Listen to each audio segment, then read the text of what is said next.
Back in the 1950s, folks here in Decatur and Morgan County, when they wanted help with money, love, friends, enemies, whatever questions they had, they wanted spiritual guidance, they would go to Madam Lena. Madam Lena lived in a little house between Decatur and Hartselle out on Highway 31. She lived there for a few years in the 1950s. Lots of folks came to her here and there. People just didn't think much of her. They thought, well, she's another gypsy fortune teller like we've always had. But it turned out when she passed away, they found out that she was much more than that. Lena Mitchell was actually a gypsy queen. The Mitchell family's roots came from Brazil, and they came here with Emil Mitchell when he came here during the American Civil War into the port of New Orleans. Within a few years, he had actually progressed in status to the point where he was selected as king of his clan. And from that point on, he was given tribute from gypsies all over the United States. When his wife, Kelly Mitchell, died near Meridian, Mississippi in 1915, it said that 20,000 people attended her funeral.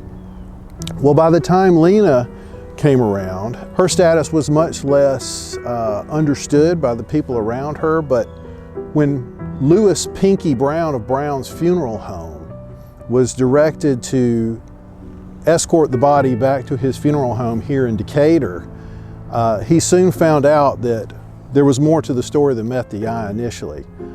Dozens of people started coming in from out of state. They started setting up camps around the funeral home. This is right in downtown Decatur. They're finding phone calls, and they're paying drugstores to use their phones in the middle of the night so that they can call people from all over the United States to let them know that Lena Mitchell had passed away. One thing led to another, and within a couple of days, dozens, and in fact, eventually hundreds of people were in and around Decatur for Lena Mitchell's funeral. They started preparing for a feast. They went to all the various restaurants in Decatur and bought up all that the restaurants had to offer. My own grandfather, Harry Hornbuckle, owned a bakery in downtown Decatur, All Right Pastry Shop, and he told me that they cleaned out everything that he had in the cases in his bakery.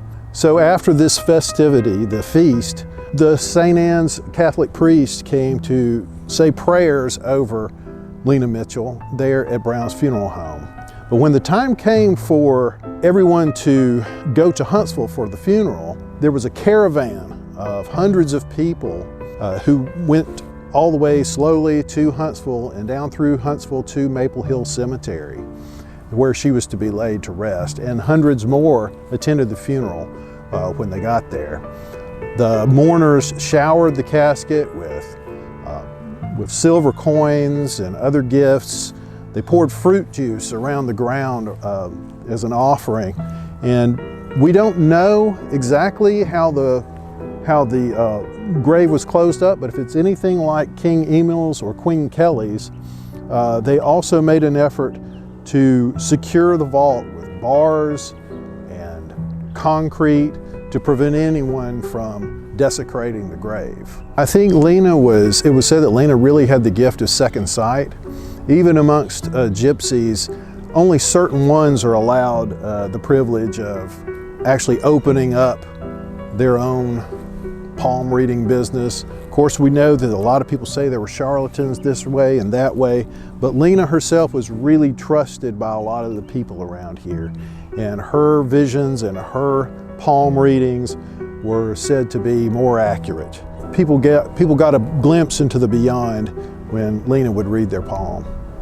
I think people like Lena attract people with that sense of a thirst for knowledge and a thirst for the spiritual or the beyond. And I know that people will leave little offerings on her grave and on the graves of some of her kinsmen who are buried in Meridian, Mississippi and other places.